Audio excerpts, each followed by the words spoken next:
Tantangan berat jaga pertumbuhan.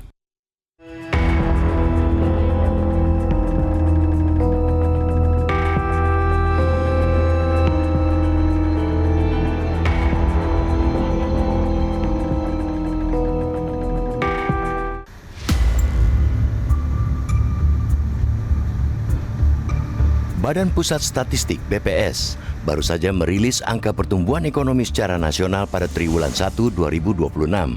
Ekonomi Indonesia tumbuh 5,61% dalam 3 bulan pertama, melampaui target yang ditetapkan pemerintah sebesar 5,5%. Pertumbuhan itu juga lebih tinggi dari triwulan 1 tahun lalu yang hanya 4,87%.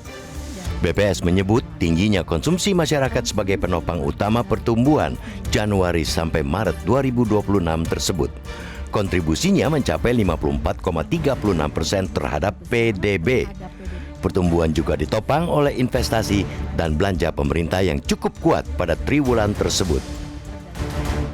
Investasi yang banyak dimotori proyek-proyek Danantara, juga program makan bergizi gratis yang langsung bergerak sejak awal tahun, diklaim berhasil memutar roda perekonomian yang sebelumnya diprediksi tersendat akibat krisis geopolitik di Timur Tengah sejak Februari lalu. Dari kacamata itu, kiranya apresiasi patut dilayangkan ke pemerintah dengan capaiannya itu. Angka pertumbuhan yang begitu tinggi pada triwulan pertama ini mestinya bisa menjadi modal awal untuk menjaga tren pertumbuhan di 3 triwulan berikutnya. Jika di awal bisa mencatat pertumbuhan tinggi, mestinya di 3 triwulan berikutnya bisa lebih tinggi, bahkan mendekati 6% atau minimal sama dengan triwulan 1.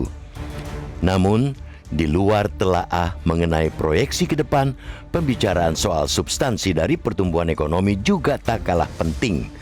Tingginya pertumbuhan ekonomi itu tentunya harus berkorelasi dengan kesejahteraan masyarakat. Betul bahwa BPS juga mencatat ada penurunan jumlah pengangguran sebanyak 0,035 juta orang sepanjang Februari 2025 hingga Februari 2026. Kini total jumlah penduduk yang masih menganggur berkurang tipis menjadi 7,24 juta orang.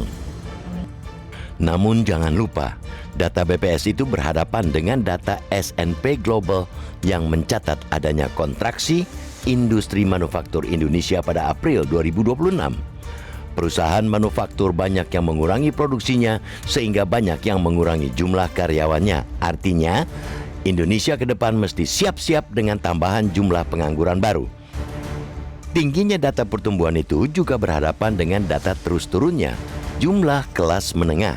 Padahal konsumsi yang menjadi penopang utama pertumbuhan ekonomi saat ini paling banyak disumbangkan oleh kelompok masyarakat kelas menengah. Data terakhir BPS perlu menjadi alarm keras buat pemerintah. Pada kurun 10 tahun 2019-2024, jumlah kelas pekerja turun 57,33 juta orang menjadi 47,85 juta orang. Kondisi itu masih diperparah oleh terus turunnya pendapatan real masyarakat akibat tekanan inflasi yang sudah berlangsung sejak 2024. Dengan situasi itu, pemerintah tak boleh berpuas diri. Capaian di triwulan pertama yang di atas kertas melampaui prediksi itu secara nyata belum sepenuhnya inklusif karena belum mampu mendorong peningkatan kualitas pekerjaan dan pendapatan secara luas.